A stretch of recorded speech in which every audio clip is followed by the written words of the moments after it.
أعوذ بالله من الشيطان الرجيم. بسم الله الرحمن الرحيم. يا أيها الرسل كلوا من الطيبات واعملوا صالحا إني بما تعملون عليم. وإن هذه أمتكم أمة واحدة وأنا ربكم فاتقون. فتقطعوا أمرهم بينهم زبرا كل حزب بما لديهم فرحون. فذرهم في غمرتهم حتى حين. أيحسبون أن ما نمدهم به من مال وبنين نصارع لهم في الخيرات بل لا يشعرون. قال المؤلف المفسر رحمه الله تعالى: أدام النفع بعلومه وعلومكم في الدارين آمين. إلى أن قال: وقوله تبارك وتعالى: وإن هذه أمتكم أمة واحدة أي دينكم يا معشر الأنبياء دين واحد وملة واحدة وهو الدعوة إلى عبادة الله وحده لا شريك له. ولهذا قال: وأنا ربكم فاتقون. وقد تقدم الكلام على ذلك في سورة الأنبياء. اب مفسر رحمۃ اللہ علیہ سورۃ المؤمنون کی اس آیت کی تفسیر بیان فرماتے ہیں: وَإِنَّ هَذِهِ أُمَّتُكُمْ أُمَّةً وَاحِدَةً. فرماتے ہیں کہ امت سے مراد کیا ہے؟ ویسے تو امت ایک بڑی جماعت کو بھی کہا جاتا ہے، جیسے اللہ فرماتے ہیں: كُنتُمْ خَيْرَ أُمَّةٍ أُخْرِجَتْ لِلنَّاسِ تَأْمُرُونَ بِالْمَعْرُوفِ وَتَنْهَوْنَ عَنِ الْمُنكَرِ. اور کبھی امت کا اطلاق ایک فرد واحد پر بھی کیا جاتا ہے: إِنَّ إِبْرَاهِيمَ كَانَ أُمَّةً قَانِتًا لِلَّهِ حَنِيفًا وَلَمْ يَكُ مِنَ الْمُشْرِكِينَ. تو وہاں حضرت ابراہیم علیہ السلام پر بھی لفظ امت کا اطلاق کیا گیا.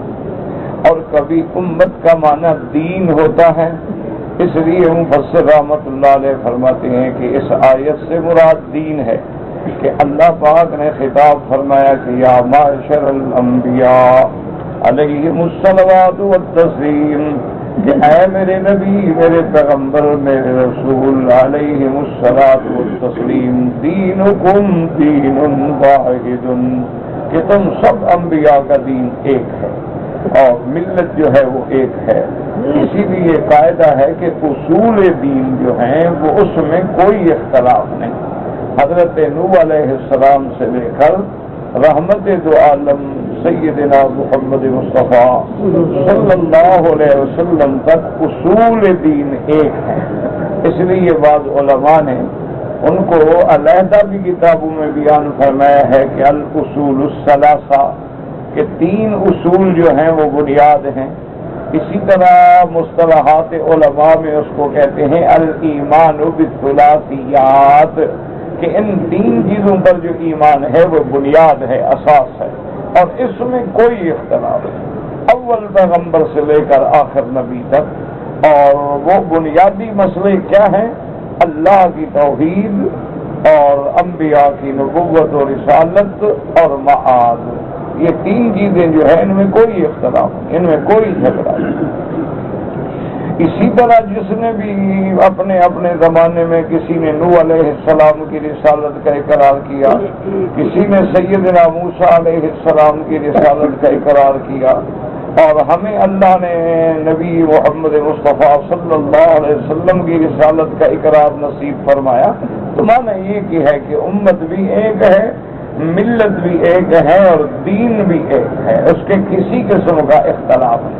ہاں اختلاف ہوتا ہے فروعی مسائل، کہ بعض انبیاء کی امت پر 3 نمازیں فرض تھیں، ہماری امت پہ 5 نمازیں فرض. بعض انبیاء علیہم السلام کے زمانے میں 10 روزے تھے، ہمارے پاک پیغمبر کے زمانے میں 1 مہینے کے روزے آ گئے. اسی طرح بہت بعض امتوں کے زمانے میں حکم یہ تھا کہ مسجد کے بغیر نماز ادا ہی نہیں ہوتی، ان کو ہر حال میں نماز مسجد میں پڑھنی ہوتی تھی۔ اسی طرح مال غنیمت جو تھا، جو جنگ میں جہاد میں حاصل ہو، وہ بھی حلال نہیں تھا۔ لیکن میرے آقا رحمت دو عالم نے فرمایا کہ اللہ نے میرے لیے اور میری امت کے لیے احلت لی الغنائم، اللہ نے مال غنیمت کو حلال کر دیا۔ وجعلت لی الارض مسجدا وطہورا، اللہ نے پوری زمین، جو جتنا اللہ نے زمین بنائی ہے سب میری امت کے لیے مسجد ہے، جہاں چاہے کھڑے ہو جائے نماز پڑھ لیں، اور ساری مٹی جو ہے وہ پاک ہے، جب پانی نہ ہو جہاں سے چاہے تیمم کر لیں۔ حضور صلی اللہ علیہ وسلم کے تو یہ ان مسائل میں تو اختلاف ہوتا ہے، اور یہ حسب احوال اور حسب زمان ہے، لیکن بنیاد میں کوئی اختلاف نہیں ہوتا۔ ہر پیغمبر نے ایک ہی دعوت کی ہے کہ اللہ کی عبادت کرو اور اس کی عبادت میں کسی کو شریک نہ کرو، کہ عبادت جو ہے اور انواع عبادت جتنے ہیں، اب مثلا نماز عبادت ہے، رکوع عبادت ہے، سجود عبادت ہے، اسی طرح حج عبادت ہے، قربانی عبادت ہے، نظر سب عبادت ہے، تو یہ صرف اللہ کی ذات کے لیے ہوگی، اللہ کے سوا کسی کو شریک نہیں کیا جائے۔ تو اس لیے اللہ نے فرمایا کہ یا معاشر الانبیاء دینکم دین واحد، تمہارا دین، تمہارا طریقہ، تمہارا راستہ ایک ہے۔ واحد وملت واحدہ، جس نے بھی کلمہ پڑھا تو گویا ایک ملت میں ہے، جیسے کہ آتا ہے الکفر ملت واحدہ، کفر بھی ایک ملت ہے، چاہے وہ یہودی ہو، نصرانی ہو، ہندو ہو، سکھ ہو، مجوسی ہو، قادیانی ہو، وہ ایک ملت ہے۔ اسی طرح الحمدللہ مسلمان جو ہے وہ بھی ایک ملت، یعنی اب آپ مسلمان کہلاتے ہیں تو موسیٰ علیہ السلام کے زمانے میں جو موسیٰ علیہ السلام پر ایمان لائے وہ مسلمان، وہ امت مسلمان، جو عیسیٰ علیہ السلام پر ایمان لائے وہ امت مسلمان، جو حضرت نوح علیہ السلام پر ایمان لائے وہ امت مسلمان، اور ان سب نے ایک ہی دعوت دی، الی عبادت اللہ وحدہ لا شریک لہ، کہ اسی اللہ کی عبادت کریں اور اس کی عبادت میں کسی کو شریک نہ کریں۔ اور اس کے بعد اللہ نے فرمایا وَأَنَا رَبُّكُمْ فَاتَّقُونِ، تو سب کا رب بھی ایک ہے اور سب کا الہ بھی ایک ہے، اور اللہ تبارک و تعالیٰ سے ڈریں، اللہ کی عظمت اور ہیبت کو ہے دل میں رکھیں، بس دین اسی کا نام ہے۔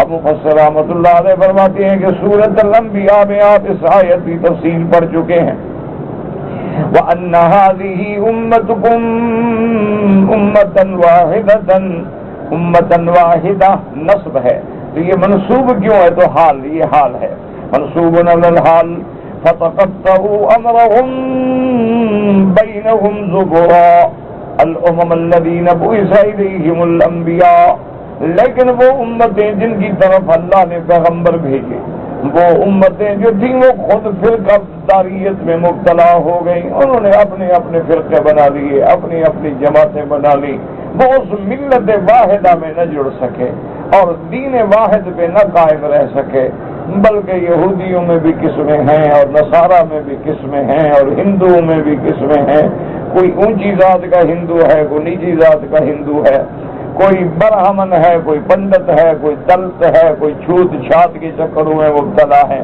اسی طرح تو اللہ نے فرمایا کہ ان امتوں نے بجائے اس کے کہ اس دین واحد کو پکڑ لیتے، اس اصول کے ساتھ اپنے آپ کو چمٹ جاتے، لیکن وہ تم تفرقے میں مبتلا ہو گئے۔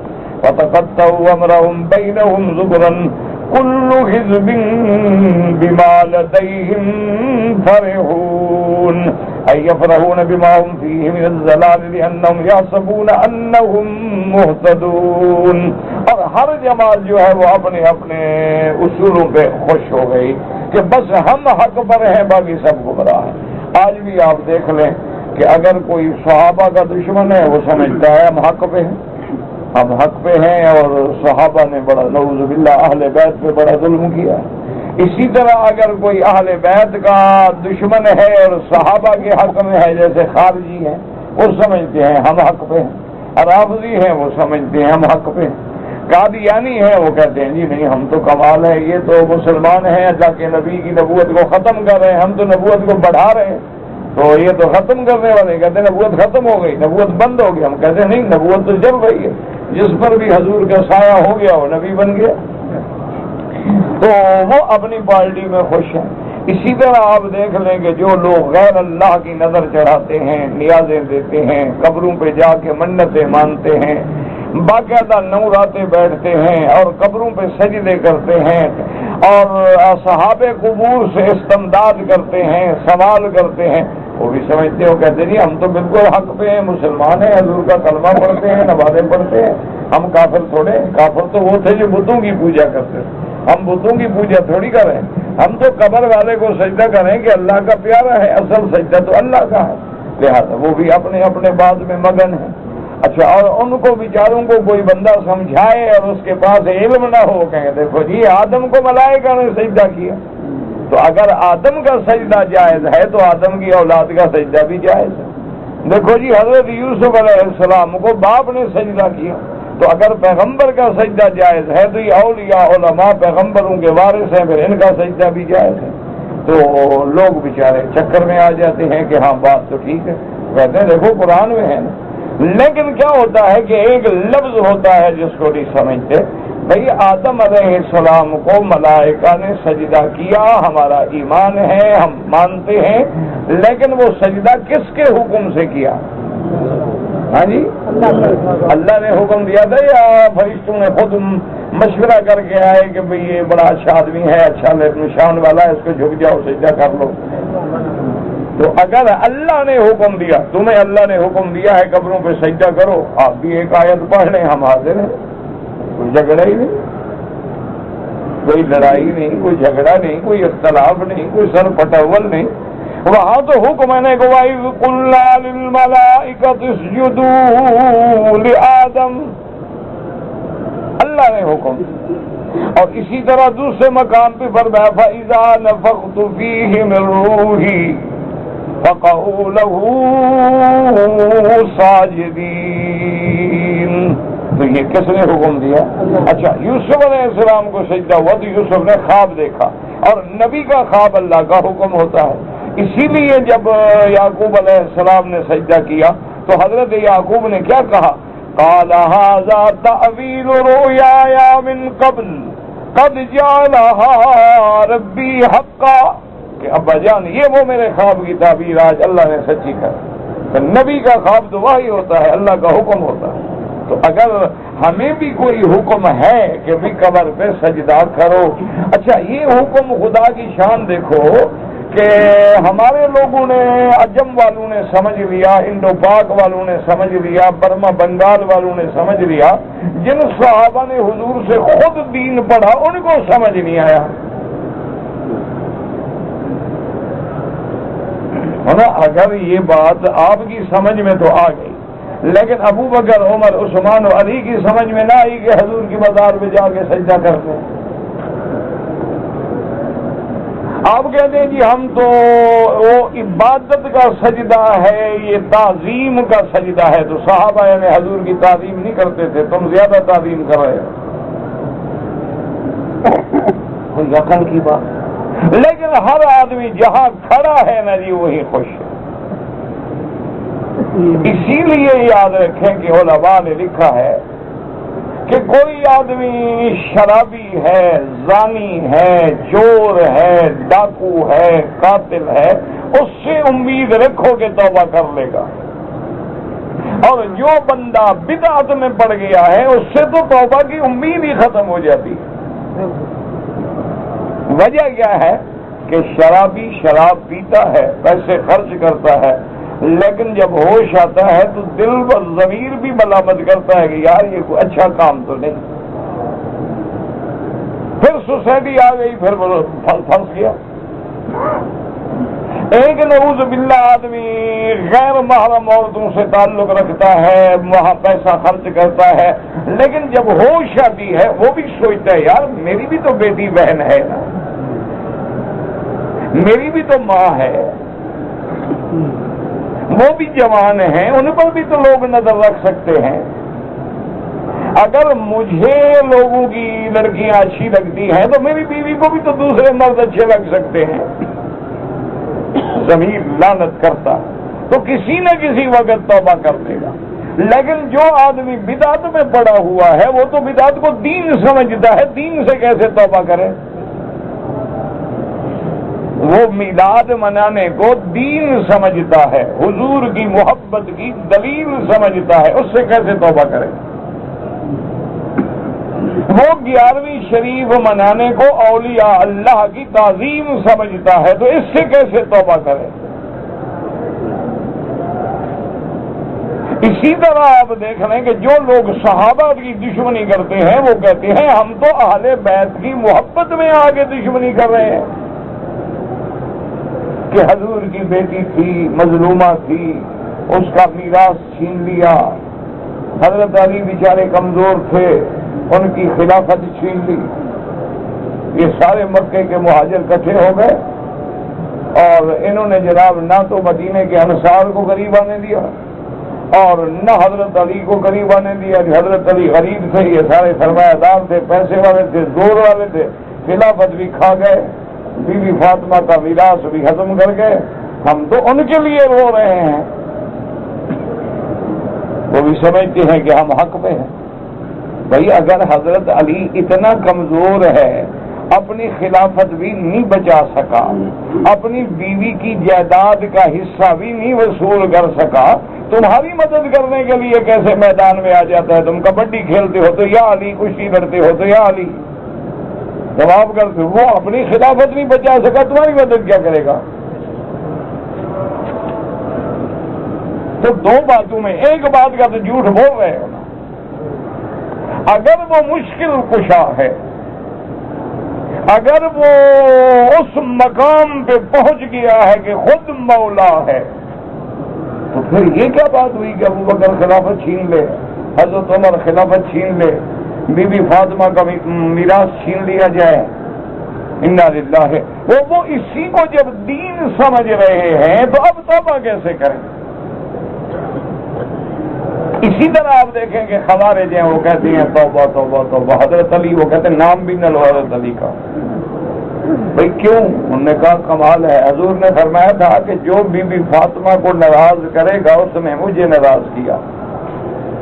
من ابغضھا فقد ابغضنی، جس نے بی بی فاطمہ کو ناراض کیا اس نے محمد مصطفیٰ کو ناراض کیا. تو انہوں نے کہا حضرت علی نے تو بی بی فاطمہ کی موجودگی میں دوسری شادی کرنی چاہیے، بی بی ناراض ہو گئی اور اللہ کے نبی نے حضرت علی کو بلا کے کہا کہ میری بیٹی کو طلاق دو.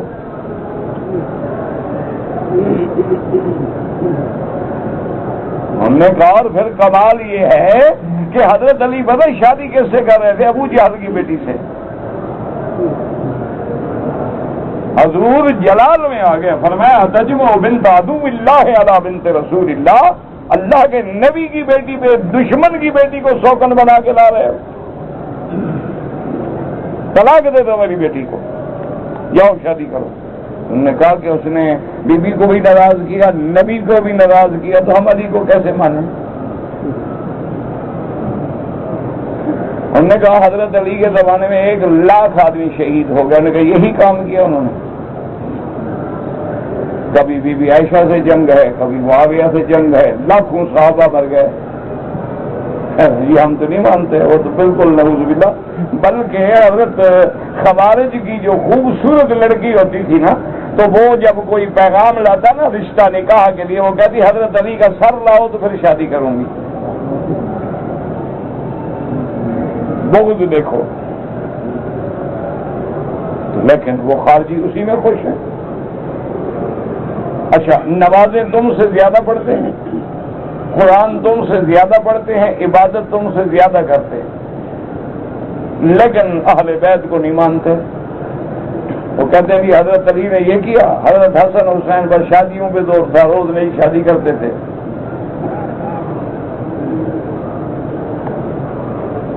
انا للہ و انا الیہ راجعون. دعا کرو کہ اللہ ہمیں ہدایت پر رکھے، اللہ ہمیں حضور محمد مصطفیٰ کا بھی غلام بنائے، صحابہ کا بھی غلام بنائے، اہل بیت کا بھی غلام بنائے، اولیاء اللہ کا بھی غلام بنائے، ائمہ محدثین کا بھی غلام بنائے، ائمہ فقہا کا بھی غلام بنائے۔ ہمارے تو آنکھوں کے تارے ہیں، صحابہ ہوں یا اہل بیت ہوں، جیسے ہم صدیق کے غلام اسی طرح حضرت علی کے غلام، جس طرح ہم اصحاب رسول کے غلام ہیں اسی طرح اہل بیت رسول کے غلام ہیں۔ اللہ تبارک و تعالی ہمیں صراط مستقیم پہ اپنی رحمت سے رکھیں۔ یہ مصیبت ہے کہ جب آدمی، اب دیکھیں نا جی کہ جو آدمی اس دماغ میں آ گیا ہے کہ جی یہ تقلید جو ہے یہ تو شرک ہے، اچھا جی انہوں نے کہا یہ 4 امام پیدا نہ ہوتے نا تو لوگ مسلمان ہو جاتے، سارے لوگ شرک میں پڑ گئے، ان 4 اماموں کا تو قصور ہے۔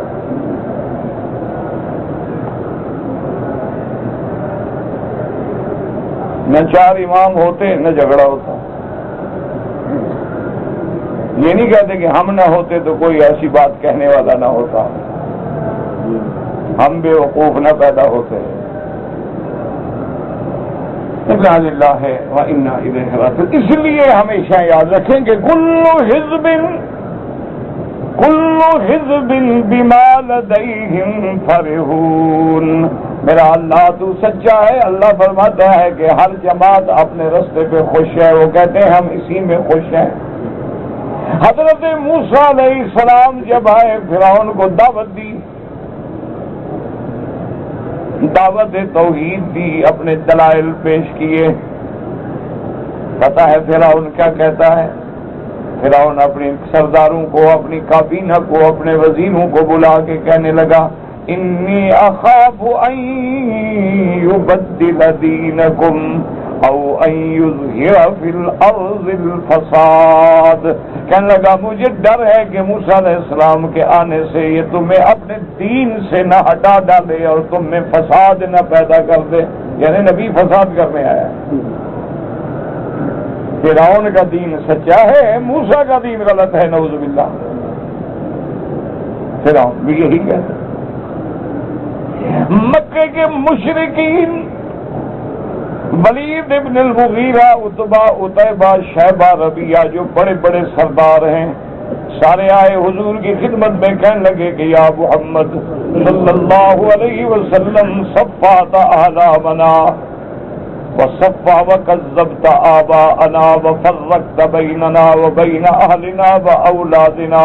مکے کے مشرک آ کے اللہ کے نبی کو کہتے ہیں کہ محمد مصطفیٰ آپ جب سے آئے ہیں آپ نے ہمارے باپ دادے کو دین کو جھٹلا دیا ہے، آپ نے ہمیں بے وقوف بنا دیا ہے، اور آپ نے آپ کے آنے کی وجہ سے جھگڑے پیدا ہوئے ہیں کہ بیوی مسلمان ہے، شوہر کافر ہے، باپ مسلمان ہے، بیٹا کافر ہے، یہ سارے جھگڑے کرنے کے ذمہ دار تو آپ ہیں۔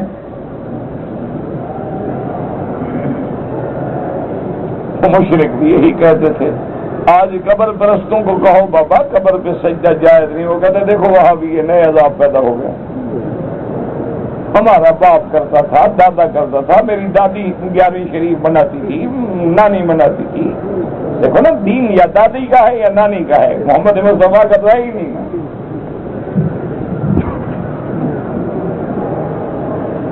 اللہ اکبر۔ اس لیے اللہ فرماتا ہے کہ ہر آدمی جہاں ہے وہ اسی پہ خوش ہے، وہ کہتا ہے میں حق پہ ہوں، باقی ساری جہان غلط۔ ورنہ اللہ کا دین تو ایک تھا، لیکن اے کاش کہ تم اللہ کے دین سے رابطہ رکھتے۔ اس لیے قرآن کہہ رہا ہے کہ کل حزب بما لدیہم فرحون ایفرحون بما ہم فیہ من الضلال۔ وہ جس گمراہی میں پڑے ہوئے ہیں اسی پہ خوش ہیں۔ کیوں خوش ہیں؟ یحسبون انہم مہتدون، وہ گمان کرتے ہیں کہ ہم ہدایت پہ ہیں، ہم صحیح راستے پہ ہیں، یہ مسلمان بھٹکے ہوئے ہیں۔ اس لیے اللہ تبارک و تعالی نے فرمایا متحددا لہم وبتوائدا، اللہ نے اپنے پیغمبروں کو فرمایا کہ اگر یہ حق بات نہیں مانتے اور اپنی جہالت میں خوش ہیں فذرہم فی غمرتہم حتی حین، تو آپ ان کو چھوڑ دیں ان کی گمراہی میں، ان کی سرکشی میں یہ پڑے رہیں۔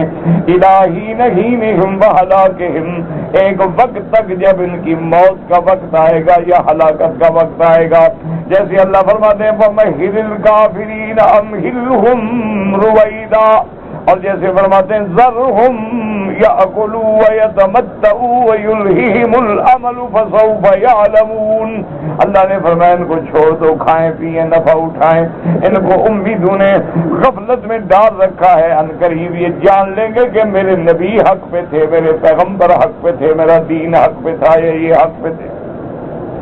اچھا وہ کہتے ہیں دلیل کیا ہے کہ ہم سچے ہیں؟ وہ کہتے ہیں اگر ہم غلط ہوتے تو خدا ہمیں مال کیوں دیتا، خدا ہمیں اولادیں کیوں دیتا؟ جیسے آج بھی لوگ کہتے ہیں نا، کافر کہتے ہیں، وہ کہتے ہیں کمال ہے، مسلمانوں کے پاس کیا ہے؟ مسلمان تو ایک دیا سلائی بھی نہیں بنا سکتے، ساری طاقت تو ہمارے پاس ہے، لہٰذا ہم حق پہ ہیں، اگر اللہ ان پہ راضی ہو تو ان کو نہ دے دیتا۔ اس لیے فرماتے ہیں یحسبون انما نمدهم به من مال وبنین نسارع لهم في الخيرات بل لا يشعرون أي أيظن هؤلاء المغرورون أنما نؤتيهم من الأموال والأولاد لكرامتهم علينا ومعزتهم عندنا۔ اللہ نے فرمایا یہ جاہل جو اپنے کفر اور جہالت کے نشے میں مغرور ہیں، یہ سمجھتے ہیں کہ ہم نے ان کو مال اولاد طاقت اس لیے دی ہے کہ ان کی ہمارے ہاں عزت ہے، ان کی ہمارے ہاں مقام ہے، اس لیے ہم ان کو جلدی جلدی بھلائیاں پہنچا رہے ہیں۔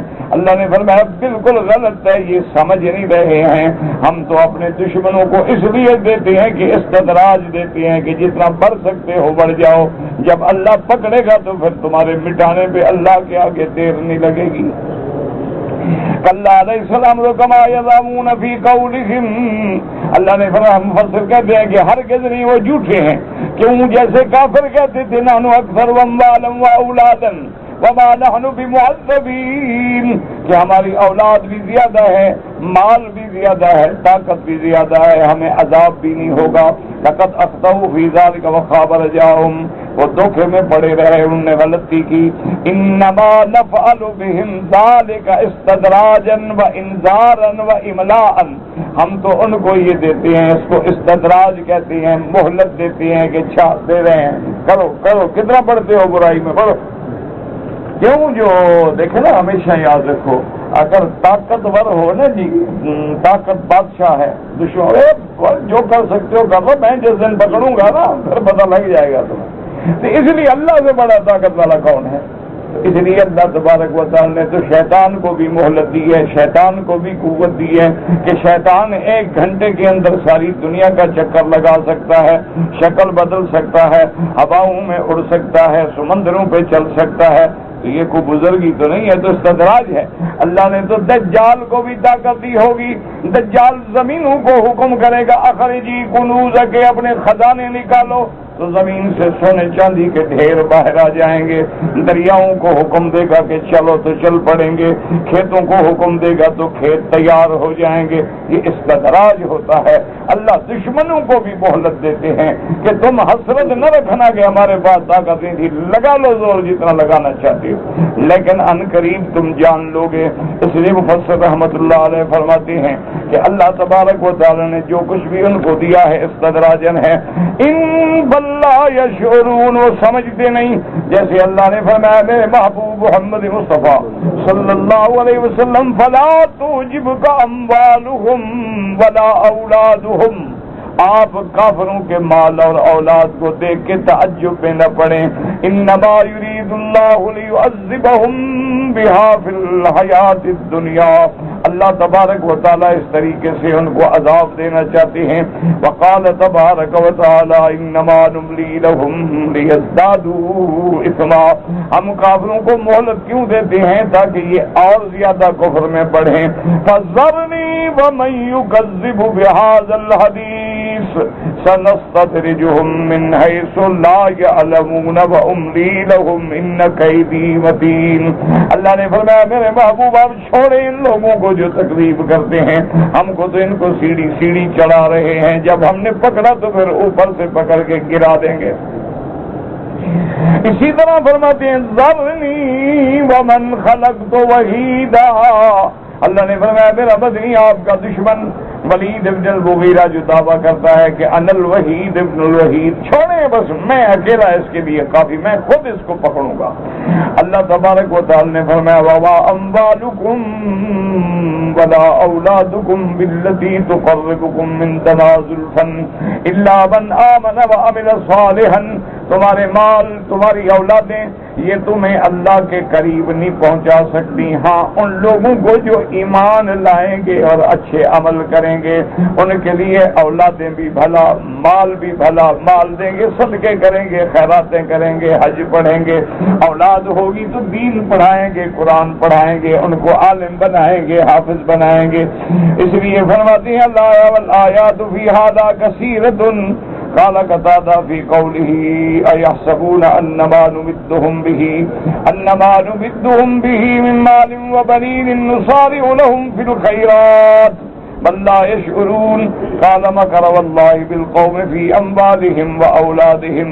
یہ اللہ کی بھی تدبیر ہے کہ اللہ نے دشمنوں کو مال بھی دیا، اولاد بھی دی۔ یا ابن آدم فلا تعتبر الناس باموالهم ولا اولادهم ولكن اعتبرهم بالایمان والعمل الصالح۔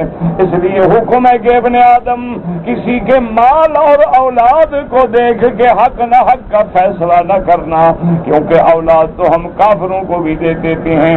دیکھ لیں بکری حلال جانور ہے، اس کے 2 یا 3 بچے پیدا ہوتے ہیں تو اس سے کیا ہو جاتا ہے؟ تو اللہ نے فرمایا یہ تو ہمارا فیصلے ہے، استدراج ہے کہ ہم اتنی طاقت والے ہیں کہ جتنا کفر طاقت پہ پہنچ جائے جب پکڑیں گے تو میری پکڑ بڑی سخت ہے۔ ان بطش ربک لشدید۔ اسی طرح قرآن کہتے لا يعذب عذابہ احد ولا یوثق وثاقہ احد، کہ قیامت میں جب ہم ان کو عذاب دیں گے یا ان کو ہم قید بیڑیاں پہنائیں گے تو ہمارا عذاب یا ہمارا قید کرنا جو ہے کوئی اس کا مقابلہ نہیں کر سکتا۔ دل سے دعا کریں میرا اللہ اب کفر جو ہے تو غیانیوں کی آخری حدوں پہ آ گیا ہے، اللہ اب کفر کی ہلاکت و بربادی کا فیصلہ کرے۔ میرا اللہ ان الیہود قد طغوا وبغوا وافسدوا فی الارض وقتلوا الابریاء۔ میرا اللہ اب کفر اس مقام پہ آ گیا ہے کہ مسلمانوں کے خون سے ہولی کھیل رہا ہے، مسلمان بیٹیوں کی عزت و عصمتوں کو اچھال رہا ہے، مسجد اقصی تیرے کعبے کی توہین کر رہا ہے، اس کے گرانے کے فیصلے کر رہا ہے، مساجد و مدارس کی ویرانی کے فیصلے کر رہا ہے۔ میرا اللہ تیرے آگے کوئی مشکل نہیں، وما ذلک علی اللہ بعزیز۔ اللہم انزل علیہم باسک الذی لا يرد عن القوم المجرمین۔ اللہم ارنا فیہم عجائب قدرتک، اللہم فرق بینہم، اللہم شتت شملہم، اللہم مزقہم کل ممزق، اللہم انصر الاسلام والمسلمین واحفظ بلاد الاسلام والمسلمین یا قوی یا عزیز۔ مولا اب ہم عاجز آ چکے ہیں، ہم بیکار ہیں، بے بس ہیں اور بالکل ہم ضعیف ہیں۔ اللہم ارحم ضعفنا واجبر کسرنا، اللہ ہماری کمزوری پہ اب رحم فرما دے۔ اللہ کفار انہم قد بغوا وطغوا وافسدوا فی الارض، میرا اللہ وہ طغیان کی آخری حدوں کو چھو رہے ہیں، میرا اللہ وہ تیری قدرتوں کو بھی چیلنج کر رہے ہیں، اب تیری ذات کو بھی چیلنج کر رہے ہیں، تیری کتاب کی بھی بے حرمتی کر رہے ہیں، میرا اللہ قرآن کی بھی بے حرمتی، قرآن والوں کی بھی بے حرمتی۔ وما تیرے آگے کوئی مشکل نہیں، میرا اللہ اپنی قدرت کا نظارہ دکھا کے ان کو اپنی قدرت سے اگر ہدایت کا فیصلہ ہے ہدایت دے دے، ورنہ ان کی ہلاکت کا فیصلہ فرما دے۔ اب جناب فرماتے ہیں کہ ہم مفسر فرماتے ہیں ابن آدم، اے آدم کے بیٹے، لوگوں کی دولت کو دیکھ کے فیصلہ نہ کیا کرو کہ دولت زیادہ ہے تو یہ اچھا ہے حق پہ، نہ ان کے عمل کو دیکھو، ایمان کو دیکھو، عقیدے کو دیکھو۔ وقال الامام احمد حدثنا محمد بن عبید قال حدثنا عبان بن اسحاق عن الصباح بن محمد مرة الحمداني حدثنا عبد الله بن مسعود رضي الله تعالى عنه قال قال رسول الله صلى الله عليه وسلم ان الله قسم بينكم اخلاقكم كما قسم بينكم ارزاقكم. حضرت عبداللہ ابن مسعود فرماتے ہیں کہ میرے محبوب دو عالم رحمت دو عالم سیدنا محمد مصطفیٰ صلی اللہ علیہ وسلم نے فرمایا کہ ان اللہ قسم بینکم اخلاقکم، اللہ نے تمہارے درمیان اخلاق بھی تقسیم کیا ہے جیسے رزق تقسیم کیا ہے کہ کوئی بڑا ہے کوئی امیر ہے کوئی غریب ہے، یہ سب اللہ کی تقسیم ہے. نانو قسمنا بینہم معیشتہم فی الحیات الدنیا ورفعنا بعضهم فوق بعض درجات. اللہ نے فرمایا امیر نہ ہوں غریب نہ ہوں تو نظام نہیں چلے گا. غریب کا وجود بھی ضروری ہے، امیر کا وجود بھی ضروری ہے، سرمایہ بھی ضروری ہے، مزدور بھی ضروری ہے. یہ اللہ کا نظام ہے، اس کے بغیر کائنات کا نظام نہیں چل سکتا. سارے امیر بن جاؤ تو کام کیسے چلے گا؟ ایک میرے جیسا کوئی بے وقوف مولوی تھا تو اس کے دماغ میں بیٹھ گئی کہ اس میں اعظم سیکھنا ہے. بہرحال وہ اس میں اعظم حاصل کرنے پہ کامیاب ہو گیا. جب اس میں اعظم اس کو مل گیا تو اس نے اس میں اعظم سے دعا کی کہ اللہ میں جس چیز کو ہاتھ لگاؤں بس سونا ہو جائے. اللہ نے دعا منظور فرما لی. اب وہ جناب مٹی کو ہاتھ لگائے تو سونا، گھر کی دیواروں کو ہاتھ لگائے وہ سونے کی بن جائے. اچھا اب پانی پینے بیٹھے پانی کو ہاتھ لگائے وہ بھی سونا بن جائے. اب روٹی کو ہاتھ لگائے وہ بھی سونا بن جائے. 3 دن میں عقل آ گئی. جب حضرت بھوک مرنے لگے ہر طرف سونے کے ڈھیر ہیں وہ بڑا مر رہا ہے، نہ پانی پی سکتا ہے نہ روٹی کھا. اللہ میاں اس میں آدم کی برکت ہے مجھے میری جان چھوڑا، بس تیرا نظام جیسے چل رہا تھا نا وہ ٹھیک ہے. مجھے سمجھ آ گئی ہے کہ سونا چاندی کچھ نہیں، اصل تیرا نظام ہے. جس کو چاہے امیر کر دے، جس کو چاہے غریب کر دے. تو عز من تشاء وتذل من تشاء بیدک الخیر انک علی کل شیء قدیر. مولا کے فیصلے پہ راضی رہو، یہی ایمان ہے. نؤمن بالقدر خیرہ وشرہ من اللہ تعالی والبعث بعد الموت. اللہ بچہ دے تو الحمدللہ، لے تب بھی الحمدللہ، وہ بھی اس کی امانت. اس لیے جب دکھ ہو مصیبت ہو تو حکم ہے کیا پڑھو؟ انا للہ. سب کس کے لیے ہے؟ وَإِنَّا إِلَيْهِ رَاجِعُونَ. اور ہم سب نے اسی کی طرف لوٹ کے جانا ہے. یہ جدائی تو عارضی ہے، ہم بھی تو وہیں جائیں گے جہاں ہمارے بزرگ مرنے کے بعد گئے تو پھر مل جائیں. اس لیے ہمیں یہ حکم دیا گیا کہ یہ پڑھو اِنَّا لِلَّهِ. تو اس کو جناب سمجھ آ گئی کہ بھئی یہ سونے والا چکر جو ہے نا یہ ہے ٹھیک نہیں. اچھا خدا کی شان ہے، اس کے نام پہ غور کرو نا. کیا نام ہے؟ سونا. سوتے ہی رہو یار. اچھا عربی میں اس کو کیا کہتے ہیں؟ ذہب. ذہب مانا گیا یہ ٹکتا نہیں نا کسی کے پاس. باپ کے پاس ہے پھر اولاد کے پاس، اولاد کی اولاد کے پاس، پھر آگے بیٹھے گا نہیں، چلتا رہے گا. اسی لیے تو اس کا نام ذہب ہے نا، بھاگتا ہے.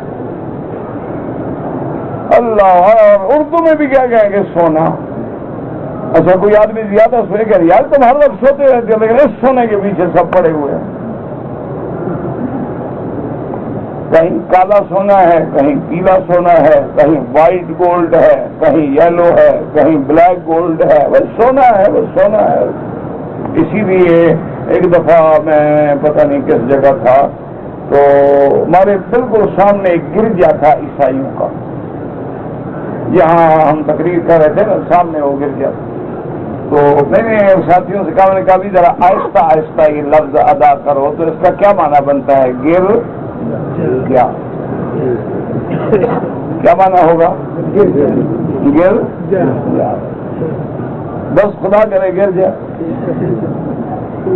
تو یہ معنی ہی ایسا بنتا ہے نا. ان کا ہم کیا کریں؟ ہم نے تو نہیں رکھا نا، وہ کہتے ہیں نا ہم نے تو ان کا نام ایسا نہیں رکھا ہے. اللہ اکبر، یہ تو کافر پاگل ہے، ورنہ اسپین پہ 350 سال مسلمانوں نے حکومت کی، کسی گرجے کو نہیں گرایا، کسی کلیسا کو نہیں چھیڑا۔ ہند پہ مسلمانوں نے حکومت کی ہے ہزاروں سال تک، لیکن کسی مندر کو نہیں توڑا۔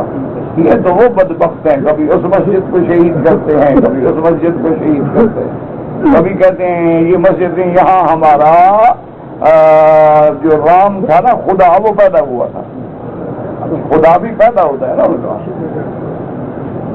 اچھا، اور خدا ان کے ایسے ہیں کہ تمہارے تو بچے دودھ پیتے ہیں نا، ان کا خدا سینکڑوں سال کے بعد دودھ پینے لگ گیا۔ ہمارے یہاں بچے دودھ پیتے ہیں، وہ خدا جو بڑا ہوتا گیا، بوڑھا ہوتا گیا، دودھ پینا شروع کر دیا۔ انا للہ و انا الیہ راجعون۔ بس دعا کریں، لیکن اس کے باوجود بھی ہندو سے پوچھو، وہ کہتا ہے نہیں میں حق پہ ہوں، تم باطل پہ ہو۔ سکھوں سے پوچھو، وہ کہتے ہیں ہم حق پہ ہیں، تم تو سارے بالکل جھوٹ پہ ہو، اصل تو ہمارے گرو نانک کا دین سچا ہے۔ یہی حال ہے اہل بدعت کا، وہ بدعت میں ہیں، کہتے ہیں نہیں ہم سچے ہیں۔ تو اصل سچا کون ہے؟ جس کا عمل قرآن و سنت کے مطابق ہے۔ اب اس کے بعد فرماتے ہیں اللہ یؤتی الدنیا من یحب من لا یحب، اور حضور نے فرمایا اللہ دولت دنیا اس کو بھی دیتے ہیں جس کو محبوب رکھیں یا جس کو محبوب نہ رکھیں۔ کیا مانا؟ مسلمانوں کو بھی دیتے ہیں، کافروں کو بھی دیتے ہیں۔ ولا یؤتی الدین الا لمن احب، لیکن دین اس کو دیتے ہیں جس کو محبوب رکھتے ہیں، کیونکہ دین تو اسی کو نصیب ہوگا نا۔ ومن آتاہ اللہ الدین فقد احبہ، جس کو سچا دین اسلام مل جائے تو سمجھ لو اللہ کا محبوب ہے۔ والذی نفس محمد بیدہ لا یسلم عبد حتی یسلم قلبہ ولسانہ، حضور نے فرمایا مجھے اس ذات کی قسم ہے جس کے قبضہ قدرت میں محمد مصطفیٰ کی جان ہے، فرمایا اس وقت تک مسلمان بندہ نہیں ہو سکتا جب تک اس کی دل اور زبان مسلمان نہ ہو۔ ولا یامن جارہ یؤمن حتی یامن جارہ بوائقہ، اور بندہ مومن نہیں بن سکتا جب تک اس کا ہمسایہ اس کے ظلم سے امن میں نہ آ جائے۔ قالوا وما بوائقہ یا رسول اللہ، قال غشمہ وظلمہ، وہ اپنے ہمسائے کو دھوکہ نہ دے، اپنے ہمسائے پہ ظلم نہ کرے۔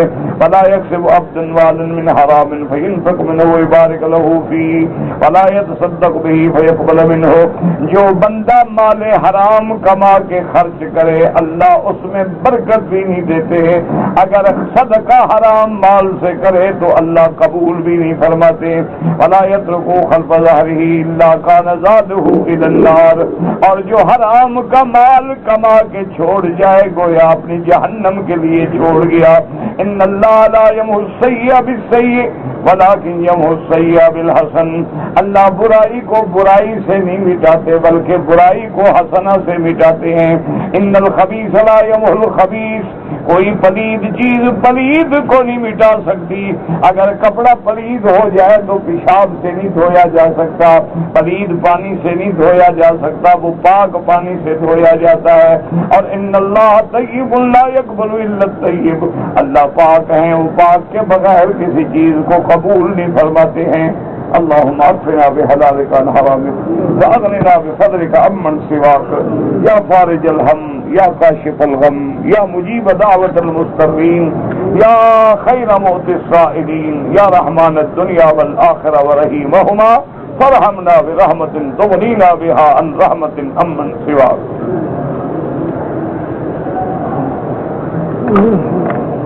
کہتے جی کہ میں حضرت جلندری کا داماد ہوں، جب آپ پاکستان میں آئیں تو ہمیں موقع دیں اور بیان کے لیے وقت دیں۔ ہم جامعہ فاروق بورے والا میں رہتے ہیں، انشاءاللہ میں شاید پہلے بھی آپ کے جامعہ میں آیا تھا، مجھے خیال ہے، اللہ عالم غلط یا صحیح، اور وہاں شاید کسی مدرسے کی بنیاد بھی رکھی تھی، یعنی ایسے یاد آتا ہے۔ انشاءاللہ زندگی رہی تو اگر آیا اور وقت ہوا۔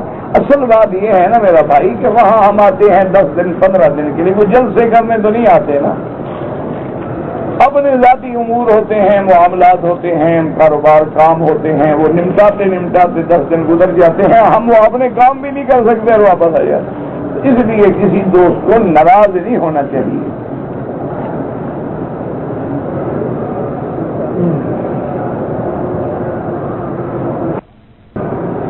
کہ جو لوگ حرم میں سوال کرتے ہیں، بھیک مانگتے ہیں، ویسے بھیک مانگنے والوں کو تو دینا بھی نہیں چاہیے، لیکن اگر کوئی حرم میں دے تو اللہ تو ثواب دیں گے، چونکہ تو سارا مکہ حرم ہے، پھر کہاں جائے گا نکل کے دینے کے لیے؟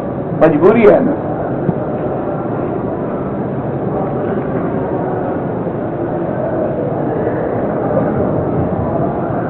اگر ایک عورت عمرے پہ آئی ہے، عمرہ اس نے مکمل کر لیا ہے، 2 دن کے بعد جانا ہے اور حیض آ گیا، اس کے لیے طواف الوداع نہیں ہے۔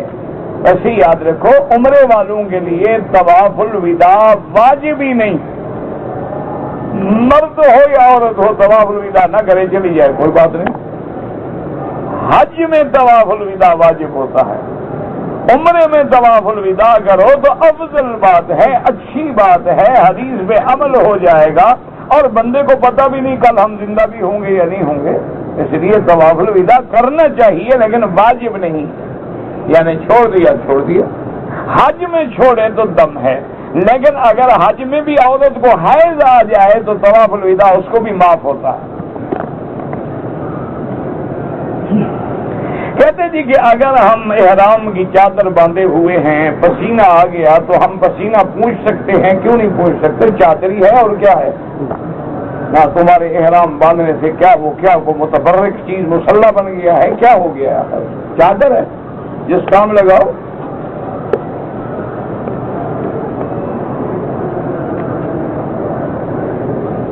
کہتے جی کہ طوفان نوح جو تھا وہ پوری دنیا میں آیا تھا یا کسی خاص علاقے میں؟ پہلی بات تو یہ ہے میرا بھائی کہ ان چیزوں کی تحقیق کرنے کے لیے آدمی کو ان کتابوں کا مطالعہ کرنا چاہیے جن کا طبقات الارض سے تعلق ہے، یا عرض قرآن پر بھی علماء نے کتابیں لکھی ہیں، اس میں انہوں نے تحقیق کی ہے، کیونکہ قرآن کے لفظ ہیں کہ رب لا تذر علی الارض من الکافرین دیارا، کہ پوری زمین پہ اب کوئی کافر نہ رہے۔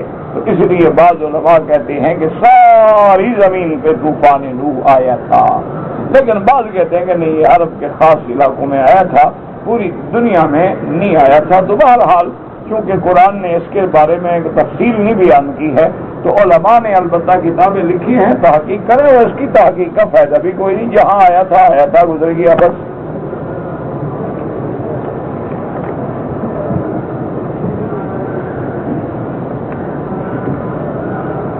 کہتے جی کہ مدینہ منورہ میں 8 دن رہنا ضروری ہے؟ بالکل نہیں، آپ 1 دن بھی زیارت کر کے آ سکتے ہیں۔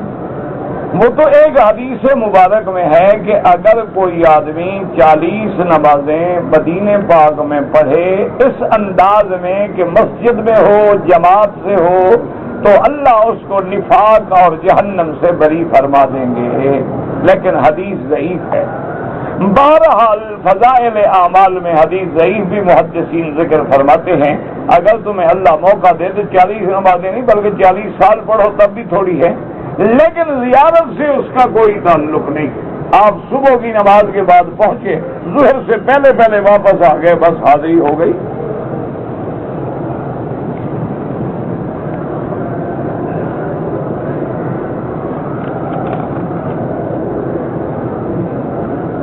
جو لوگ کشمیر میں، فلسطین میں شہید ہوتے ہیں ان کو میڈیا والے کہتے ہیں مر گئے اور یہ دہشت گرد ہیں۔ میرا بھائی جب میڈیا کفر کے ہاتھ میں ہو تو وہ کیا کہے گا؟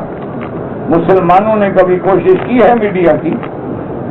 مسلمان تو ماشاءاللہ بڑی سمجھدار قوم ہے، ان کے پاس پیسے آ جائیں نا یہ بندے قتل کر دیں گے، کوئی لڑکی اغوا کر لیں گے، کوئی 90 سال کا بوڑھا 15 سال کی لڑکی سے شادی کر لے گا، یہ تو اس کام میں مشغول ہیں، ان کو کیا ضرورت ہے کہ بڑے کام کریں؟ ہمارے بڑے بڑے پیسے والے سرمایہ دار لوگ جب باہر گئے تو انہوں نے وہاں ڈانس کلب تو خریدے ہیں، جوئے خانے تو خریدے ہیں، لیکن کسی نے اخبار یا میڈیا خریدنے کی کوشش نہیں کی۔ ہماری بدقسمتی ہے، آج ہر چیز ان کے ہاتھ میں ہے، وہ جو چاہیں کریں، وہ جھوٹ کو سچ بنا دیں، سچ کو جھوٹ بنا دیں، کیا ہے؟ ہمارا مسلمان ماشاءاللہ بڑے کام کرتا ہے، بڑے کام میں مشغول ہے، یہ اسمگلنگ کرنے کا ماسٹر ہے، پاسپورٹ میں فوٹو بدلنا ہو یہ نہ پتہ نہ لگے، عورت کو مرد بنا دے، مرد کو عورت بنا دے، ماں کو بیوی بنا کے ویزے پہ لے آئے، اس میں ماشاءاللہ بہت ترقی کی ہے اس نے، ہیروئن بیچنے میں ماشاءاللہ ریکارڈ ہے اس کا، یہ کام ہے ہمارے، ہمیں میڈیا سے کیا ہے، اخبارات سے کیا واسطہ ہے؟ پھر چیختے کیوں ہو؟ جب ہم نے وہ کام کیا ہی نہیں تو اب روئیں گے تو رونے سے کیا ہو جائے گا؟ جو بھی اس وقت قوت ہے، وہ قلم کی ہو، وہ علم کی ہو، اقتصاد کی ہو، وہ ایٹامک کی ہو، وہ نئی جدید ٹیکنالوجی کی ہو، وہ میڈیکل میں ہو، وہ سب دشمن کے پاس ہے۔ ہم تو بھارے رہیں بس فی امان اللہ۔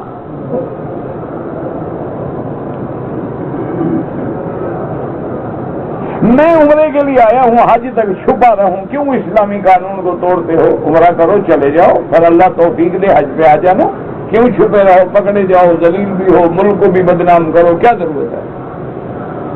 اللہ نے حکم دیا ہے کہ عمرے پہ جاؤ، چھپ کے رہو، حج ضرور کرنا، کوئی حکم نہیں۔ بالکل نہ اپنے آپ کو پریشان کریں، آپ عمرہ کریں، وقت پہ جائیں، پھر اللہ سے دعا کریں، اللہ قادر ہے، اللہ کے حرم میں دعائیں کر کے جائیں کہ اللہ مجھے اتنا دولت دے کے میں پھر حج پہ آ جاؤں۔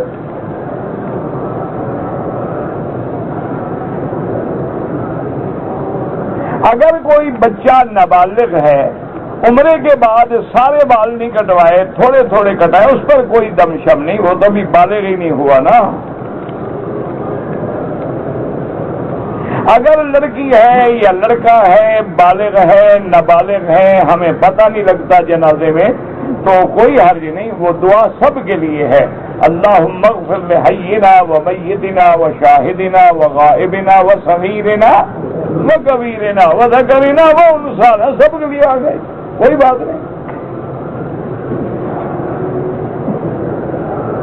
میری خالہ بیمار ہیں، اللہ سب بیماروں پہ رحم فرما، اللہ ہمارے بیماروں پہ بھی رحم فرما، یا اللہ تم تیرے سوا کوئی شفا نہیں دے سکتا، اللہم اشفنا واشف مرضانا ومرضى المسلمین۔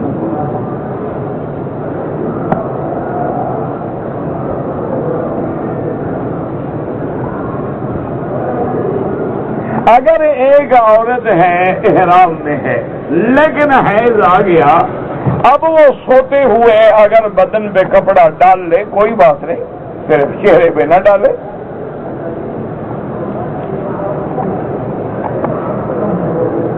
اگر ایک آدمی نے عصر کی نماز کے بعد طواف کیا ہے اور وہ حنفی مسلک پہ ہے تو صفا مروہ دوڑ لے، مغرب کے بعد 2 رکعت پڑھ لے۔ میری والدہ بیمار ہیں، مسلسل کہتے ہیں کہ ان پہ کوئی اثرات ہیں، اللہ جانے بھائی، ہم تو اثرات وغیرہ جانتے نہیں، نہ ہمیں پتہ لگتا ہے نہ ہمیں واسطہ پڑا، ایسے ہوتے ہیں، سحر بھی ہوتا ہے، جنات بھی ہوتے ہیں، ایسی چیزیں ایسی بلائیں دنیا میں موجود ہیں، لیکن میں نہیں جانتا۔ بہرحال دعا کریں، زمزم پلائیں، سورۃ فاتحہ پڑھیں، آیت الکرسی پڑھیں، آخری جو صورتیں ہیں معوذتین، قل اعوذ برب الفلق، قل اعوذ برب الناس، یہ صبح و شام زیادہ سے زیادہ پڑھ کے ہاتھوں پہ پھونک کے سارے بدن پہ پھیریں، اللہ کے ہاتھ میں شفا ہے۔ مجھے تو خود پتہ نہیں لگتا، میرے اپنے گھر پہ ہوتے ہیں ایسے، کیونکہ حق بات کہنے والوں کے تو سب دشمن ہوتے ہیں نا، پر 1000 قسم کے حملے ہوتے ہیں، بس اللہ ہی بچا سکتا ہے، ہمیں پتہ شتہ کوئی نہیں لگتا۔ اچھا خدا کی شان ہے یا تو پتہ نہیں میں بد نصیب ہوں، مجھے تو آج تک کوئی عامل ملا ہی نہیں۔ ڈاکٹروں کے پاس جاؤ وہ کہتے ہیں کہ جی یہ تو سائیکولوجیکل افیکٹ ہے، یہ ذہنی نفسی تکلیف ہے۔ کسی پیر کو ملو وہ کہتا ہے جی ان پہ تو بڑے جن کا اثر ہے، کسی دوسرے کو ملو وہ کہتا ہے نہیں جن تو نہیں معلوم ہوتا، جادو کا اثر ہے۔ اچھا کسی تیسرے کو ملے وہ کہتا ہے جی بالکل آپ کے خلاف کسی نے تعویذ کیے ہیں، وہ تعویذ جو ہے نا ان کی وجہ سے تکلیف ہے۔ اب پتہ نہیں سچ کون کہتا ہے، میرے خیال میں تو سب جھوٹ کہتے ہیں۔ قل لا يعلم من في السماوات والارض الغیب الا اللہ، اللہ کے سوا غیب کون جانے؟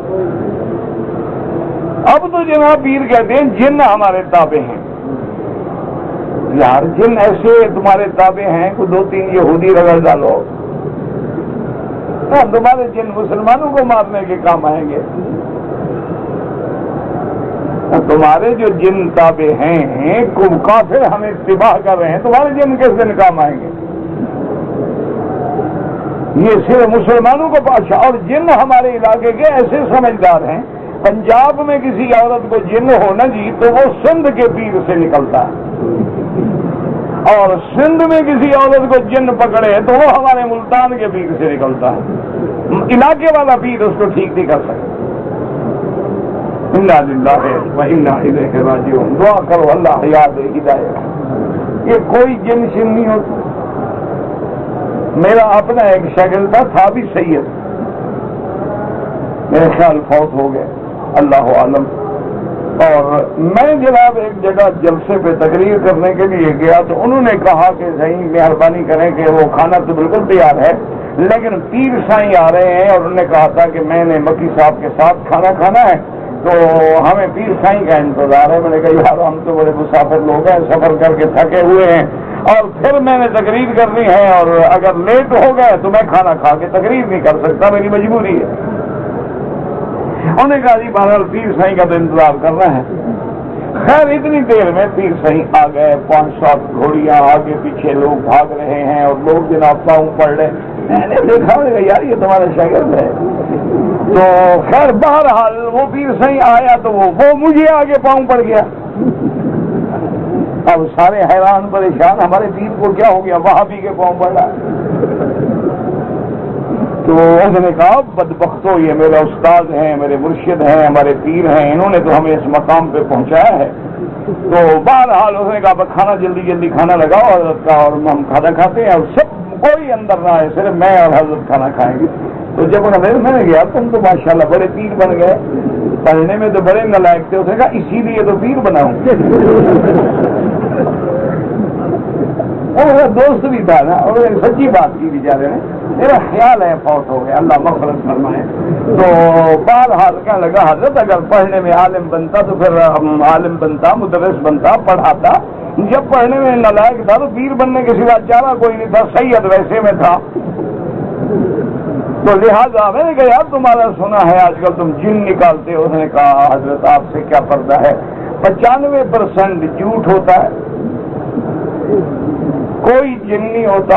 عورت کسی بدکاری میں مبتلا ہوتی ہے، کسی کے عشق میں.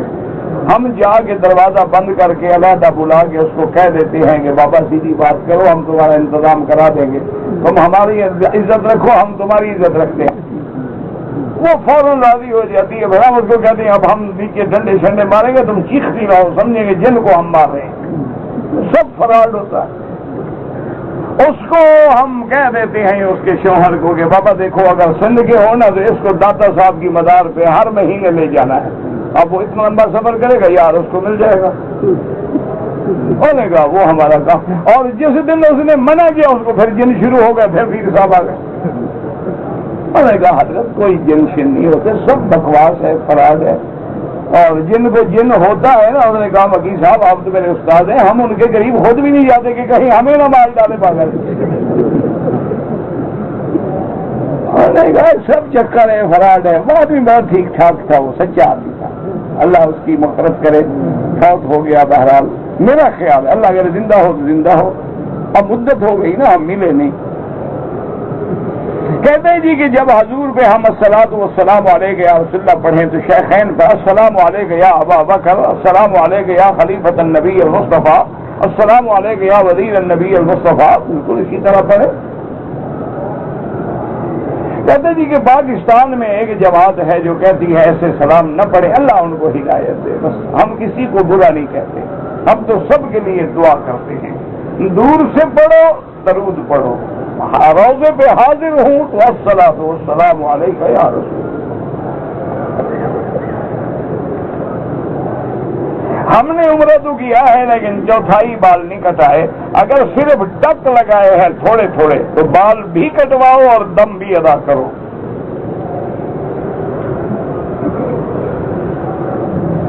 نفاس کی عدت 40 دن ہے، بالکل غلط ہے، جھوٹ ہے۔ کون کہتا ہے نفاس کی عدت 40 دن ہے؟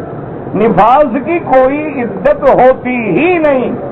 اگر بچہ پیدا ہونے کے بعد 2 دن میں، 4 دن میں، 10 دن میں عورت پاک ہو جائے، پاک ہو گئی، غسل کرے، نماز پڑھے، سب کچھ کرے۔ یہ کس نے کہا ہے آپ کو کہ 40 دن عدت ہوتی ہے؟ وہ تو مسئلہ ہے کہ اگر خون بند نہیں ہوتا، آ رہا ہے تو 40 دن تک دیکھیں گے، اس کے بعد بھی بند نہیں ہوتا تو مانا یہ ہے کہ اب نفاس گزر گیا، بیماری ہے۔ ورنہ عورت اگر پاک ہو جائے، جیسے آج کل ڈلیوری جو ہے ہاسپٹل میں ہوتی ہے، اسپتالوں میں ہوتی ہے، اور وہ انجیکشن لگا دیتے ہیں، 2-3 دن کے اندر عورت پاک صاف ہو جاتی ہے، تو بالکل غسل کرے، نماز پڑھے، سب کچھ کرے، وہ پاک ہے۔ میری والدہ پاکستان میں ہیں، حج کی استطاعت نہیں رکھتے، تو میں ان کی طرف سے حج بدل کروں؟ بالکل کرو، نفلی حج کا ثواب ان کو بھی ملے گا، تمہیں بھی ملے گا۔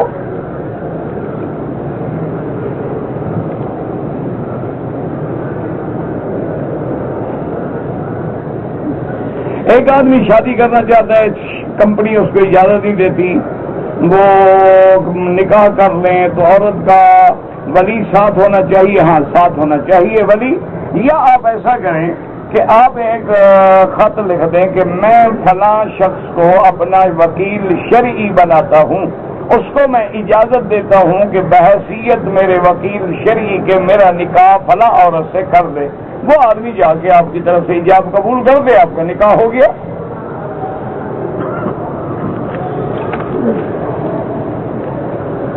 اگر پیشاب کے قطرے آپ کے بند نہیں ہوتے تو ہر نماز کے لیے نیا وضو کرنا پڑے گا۔ یعنی کیا مانا؟ مغرب کے لیے جو وضو کیا ہے آپ نے، عشاء تک کافی ہے، نفل پڑھتے رہیں، طواف کرتے رہیں، نماز پڑھتے رہیں، پھر جب عشاء کا وقت داخل ہوگا تو اب عشاء کے لیے پھر نیا وضو کریں گے۔ میری چچا کی بیٹی کے لیے شادی کی دعا کریں، اللہ جتنی بچیاں ہیں سب کے رشتے آسان فرما، یا اللہ ان کے مستقبل روشن فرما، یا اللہ تیرے آگے کوئی مشکل نہیں ہے، سب کے لیے خیر والے، رحمت والے، مودت والے رشتے آسان فرما دے۔ کہتے تھے کہ حرم شریف میں جو کھجوریں ہوتی ہیں رکھتے ہیں لوگ، ہم کھا سکتے ہیں؟ بالکل کھا سکتے ہیں۔ ویسے رکھتے تو روزے والوں کے لیے ہیں کہ سوموار اور جمعرات کو لوگ سنت کے مطابق روزہ رکھتے ہیں، 13، 14، 15 کا بھی روزہ رکھتے ہیں، سنت ہے، رکھتے ان کے لیے ہیں، لیکن زیادہ ہیں، ضائع ہو رہی ہیں، آپ بھی کھا لیں، کوئی بات نہیں۔